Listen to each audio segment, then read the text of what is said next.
एक छोटी सी चिंगारी कैसे एक बहुत बड़ी आग लगा देती है पता ही नहीं चलता। अब आप इसी मैटर को देख लो, हर एक बच्चे की जबान पर एक ही सवाल है, क्या पेपर CUET का ऑफलाइन मोड पर होगा? क्या हमें पेन और पेपर मोड पे पेपर देना पड़ेगा? सो आइए इसको समझते हैं और जानने की कोशिश करते हैं क्या ऐसा होगा भी या नहीं। देखो, CUET का एग्जाम 2022 से हो रहा है और CUET के जैसे नीट और JEE एग्जाम भी काफी टाइम से हो रहे हैं और इन सबको कंडक्ट करवाता है नेशनल टेस्टिंग एजेंसी, जिसे आप शॉर्ट में NTA के नाम से भी जानते हो। बट इसको भी रिव्यू करने के लिए कोई ना कोई ऊपर बैठा हो। अब ये सारे मुद्दे पार्लियामेंट में भी डिस्कस होते हैं, तो इसके लिए एक ग्रुप बना हुआ है जिसको आप पार्लियामेंट स्टैंडिंग कमेटी भी बोलते हो। ये कमेटी अक्सर जाकर के एजुकेशन जैसे इंपॉर्टेंट मुद्दों पर अपने रिव्यूज देती है कि क्या सही है और क्या गलत है। जितने भी एग्जाम्स आपके हो रहे हैं जो NTA करवा रही है, उसमें टेक्निकल ग्लिचेस बहुत ज्यादा देखी जा रही है। बच्चों का टाइम बहुत ज्यादा वेस्ट हो जाता है, टाइम मैनेजमेंट के इश्यूज आते हैं, कभी स्क्रीन विजिबल नहीं है तो कभी कोई क्वेश्चन दिखाई नहीं दे रहा है, कभी उनके एडमिट कार्ड प्रॉपर्ली नहीं पहुंच पा रहे हैं, तो कभी ऐसा भी होता है कि उनके एग्जाम्स का रिजल्ट ही बहुत डिलेड आता है। तो इन सब के चलते हुए इस ग्रुप ने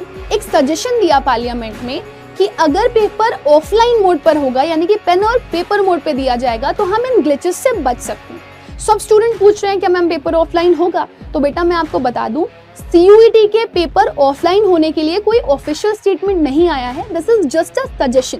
अब ये NTA और गवर्नमेंट डिसाइड करेगा कि पेपर ऑफलाइन होगा या नहीं होगा।